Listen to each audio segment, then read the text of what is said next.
애견 인구가 늘면서 개에 물리는 사람이 많지만 광견병 백신은 서울에서만 맞을 수 있습니다. 애견 인구 증가 속에 방치된 안전 취재했습니다. 행정수도인 세종시를 오가는 대중교통이 턱없이 부족합니다. KTX나 열차는 아예 없고 버스편은 하루 2편이 고작입니다.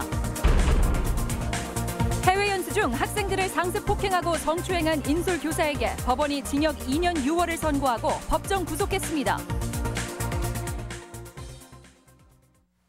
안녕하십니까. 전주 MBC 뉴스데스크입니다. 우리 주변에 반려동물이 급증하면서 개에 물리는 사고도 자주 일어나고 있습니다. 이런 일이 없어야겠지만 사고가 났을 경우 시급한 치료가 필요할 텐데요. 버려진 개에 물렸을 경우 특히 광견병 치료가 필수인데 지역에서는 대책이 없습니다. 광견병 주사를 맞을 수 있는 곳이 단 한 곳, 서울의 국립의료원뿐이라고 합니다. 박연선 기자입니다. 완주에 사는 박모 씨는 최근 이웃집 개에 물려 크게 다쳤습니다. 이마에 깊은 상처가 나 스무바늘을 꿰매는 등 수술만 벌써 3번째입니다. 특히 박 씨는 자신을 문 개가 광견병 주사를 맞지 않았다는 말에 불안에 떨어야 했습니다. 입원해가지고요, 개 상태는 확인할 수가 없죠. 주사를 맞추는 줄 몰랐고 더욱더 불안해지니까. 박 씨는 개에 물린 직후 혹시 모를 광견병이 걱정돼 주사를 요구했지만 대답은 의외였습니다.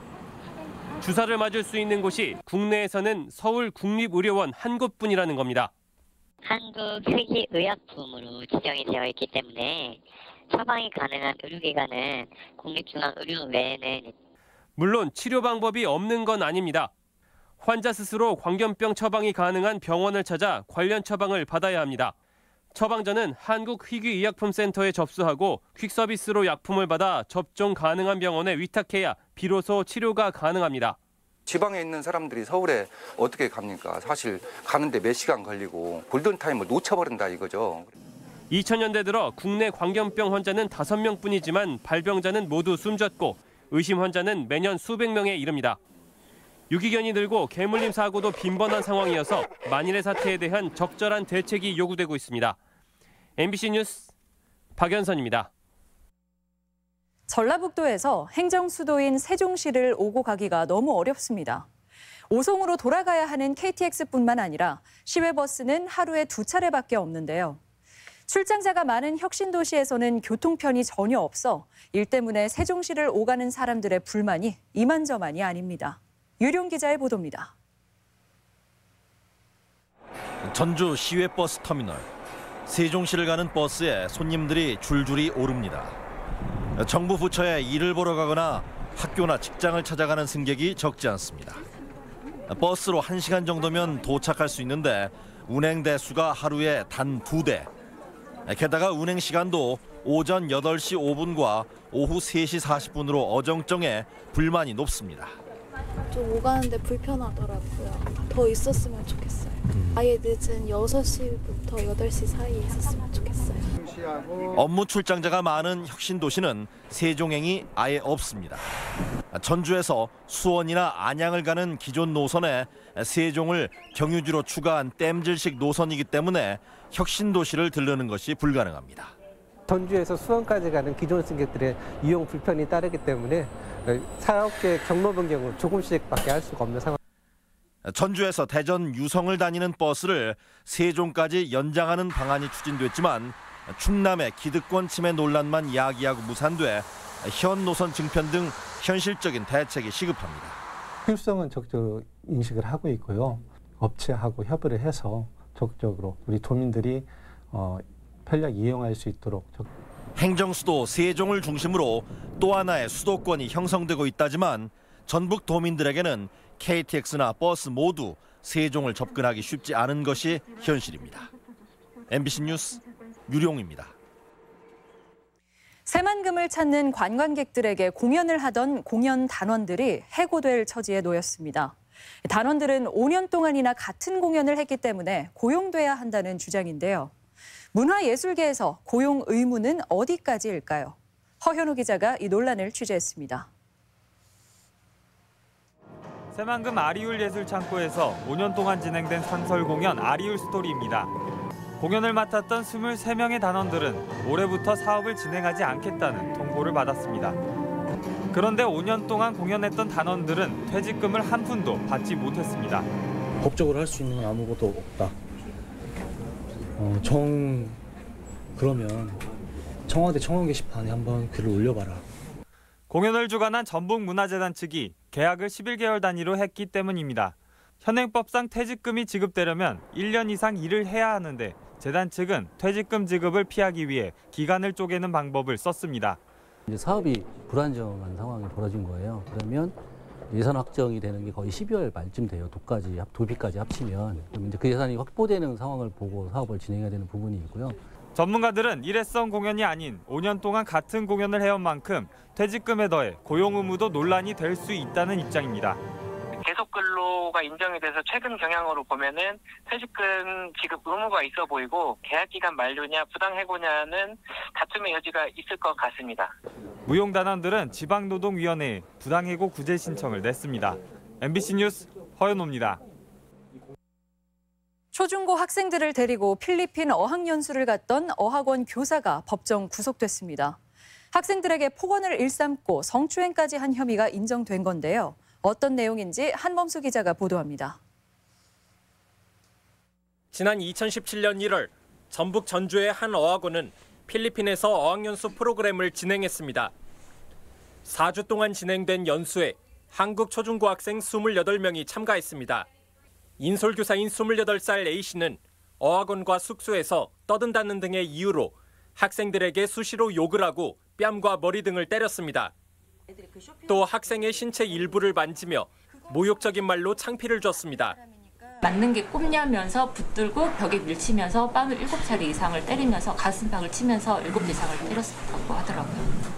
11명의 학생이 피해를 호소했는데 일부 학생들은 귀국 이후에도 외상 후 스트레스 장애를 앓는 등 후유증에 시달릴 정도였습니다. 필리핀에서 돌아오고 나서 특징상이 있더라고요, 심하게요. 그래서 너 왜 이렇게 눈을 깜빡거리냐 그랬더니 불안해서. 재판에 넘겨진 인솔교사 A씨는 학생들을 훈계하려고 가볍게 밀치거나 친근감의 표시로 볼을 살짝 잡아당겼을 뿐이라고 주장했습니다. 그리고 1년 6개월간 재판을 지연시켰는데 이 과정에서 피해 학생 11명 모두가 법정에 나와 잊고 싶은 당시 상황을 되새겨야 했습니다. 재판부는 학대당한 학생이 많고 어린 아동도 있어 죄가 가볍지 않으며 피해자와 학부모들의 고통이 여전한데도 피고는 변명에 급급하다고 꾸짖었습니다. 재판부는 A씨가 아동복지법 등을 위반했다며 징역 2년 6개월을 선고하고 법정 구속했습니다. 그리고 해당 어학원에도 벌금 700만 원형을 내렸습니다. MBC 뉴스 한범수입니다. 갈 곳 없는 타 지역 불법 지정 폐기물이 군산에 반입된 지 벌써 2주가 지나고 있습니다.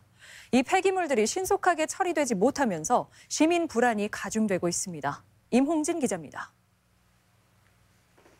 군산산업단지 공공처리장에 750여 톤의 지정 폐기물이 드럼통에 담겨져 포장이 둘러쳐진 채 야적돼 있습니다.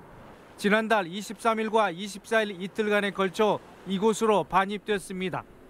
그동안 무허가 처리업자가 충북 음성에 불법 보관해오다 강원도 원주로 옮긴 것을 환경부가 적발해 공공처리장으로 임시 이동 명령을 내렸습니다. 공공처리장이 있는 이쪽 군산 지역을 일단 임시 보관하는 걸로 결정이 돼서 이쪽으로 들어오게 되어 있습니다. 군산 시민사회단체들은 반입된 폐유기용제 등을 소각할 경우 오염물질 발생으로 시민 건강이 크게 위협받는다며 신속한 이전을 촉구했습니다. 하지만 환경부의 긴급 이송 명령 조치 이후에 폐기물 시료 채취와 분석, 배출원 확인에 상당한 시간이 걸리고 있습니다. 관련된 사람들한테 조치 명령을 내려서 치우게끔 해야죠. 지금 발견되어 있는 관련자들한테는 다 조치 명령이 나갔고요. 특히 이번 일이 화물연대 노조의 신고로 실상이 드러난 만큼 그간 군산 공공처리장에 유사한 폐기물 처리 여부에 대해서도 점검이 불가피해졌습니다. 군산시 의회는 신속한 반출과 함께 유사 범죄 재발을 막기 위해 불법 폐기물 처리업자들에 대한 환경부의 엄정한 수사와 처벌을 촉구했습니다. 차후에 비용을 들더라도 우선적으로 처리하고 차후 구상권 처리해서 해라. 전주의 고형 폐기물 처리장 건설, 익산 낭상면과 함남면의 폐기물 불법 매립으로 해당 주민들이 크게 고통을 겪은 탓에 군산 시민들의 우려가 적지 않아 보입니다. MBC 뉴스 임홍진입니다. 천안 논산 간 고속도로 통행 요금이 올해 안에 인하될 전망입니다. 국토교통부는 승용차 기준 요금이 9,400원으로 일반 고속도로보다 2배 비싼 천안 논산 간 고속도로의 통행료를 업체의 차액을 보전하는 방법으로 올 하반기쯤 인하할 계획이라고 밝혔습니다. 제2차 북미 정상회담이 성사된 가운데 도내 개성공단 입주 기업들도 기대감을 나타냈습니다. 기업들은 개성공단 내 설비를 둘러보기 위한 방북 신청이 지금은 보류된 상태지만 북미 회담 성사로 공장 재가동 가능성이 높아졌다고 기대했습니다. 도내 개성공단 입주 기업은 7곳으로 대부분 의류를 생산하고 있습니다. 지난달 31일 이후 구제역에 추가 발병은 없지만 전라북도 축산당국은 잠복기가 14일인 만큼 다음 주까지는 축사 소독과 외부인 출입 통제에 계속 주의해 줄 것을 당부했습니다. 도내에 사육되는 소와 돼지, 염소는 187만 마리로 일제 접종을 통해 80% 이상의 항체 형성률을 기록하고 있습니다. 한국당 대표 출마를 선언한 황교안 후보가 전북을 찾아 지지를 당부했습니다. 황교안 자유한국당 당대표 후보는 오늘 전북도당에서 열린 당원 간담회에서 현 정부의 경제와 안보, 지역 경제의 위기를 보수 우파가 극복하자고 밝혔습니다. 황 후보는 탄핵 사태와 관련한 책임론 등 민감한 현안에는 언급을 회피했습니다. 오늘의 간추린 소식입니다. 지난달 익산 만경강에서 검출됐던 조류독감 바이러스는 음성으로 판정돼 일대에 설정됐던 방역대가 해제됐습니다. 방역당국은 바이러스가 계속 검출되는 만큼 지속적인 주의를 당부했습니다. 중요 무형문화재인 부안 위도 띠뱃놀이가 위도에서 재현돼 당산제와 띠뱃 띄우기 행사가 열렸습니다. 위도 띠뱃놀이는 170여 년 전 칠산조기의 풍어를 기원하며 시작돼 전승되고 있습니다. 3.1운동 100주년을 맞아 전주 신흥중고등학교 앞 버스 승강장이 조형물과 기록사진 등 3.1운동을 주제로 꾸며집니다. 3.1운동 당시 신흥학교 학생들은 운동을 크게 확산시키는 역할을 했습니다. 국회 김광수 의원은 산업은행과 수출입은행 본점을 전북으로 옮기자는 법안을 발의했습니다.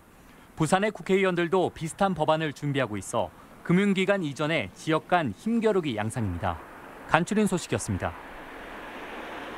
오늘 밤 11시를 기해 도내 전역에 한파주의보가 내려집니다. 기상청은 밤부터 기온이 크게 떨어져 내일 아침 기온이 영하 12도로 매우 춥고 서해상에는 바람도 강하게 불겠다며 조업이나 항해하는 선박에 주의할 것을 당부했습니다. 새만금 산단 장기 임대 용지의 투자가 활기를 띠고 있습니다. 전라북도에 따르면 지난해 7건에 그쳤던 투자 협약이 지난달에만 2건이 성사됐고 이달 임대용지 첫 기업으로 수상 태양광 업체 네모 ENG가 공장을 착공할 계획입니다. 전라북도는 임대용지가 66만 제곱미터에 달하고 새만금 특별법 개정으로 국내 기업에도 임대료 감면 혜택이 적용돼 기업 투자가 이어지고 있다고 밝혔습니다. 정부의 신규 약학대학 지정에 전북대와 군산대의 동시 유치가 가능할지 주목됩니다. 신규 약학대학 설립에 도내에서는 전북대와 군산대가 유치에 나선 가운데 부산에서 3개, 강원에서 2개 등 전국 11개 대학이 경합을 벌이고 있습니다. 전북권 뉴스였습니다.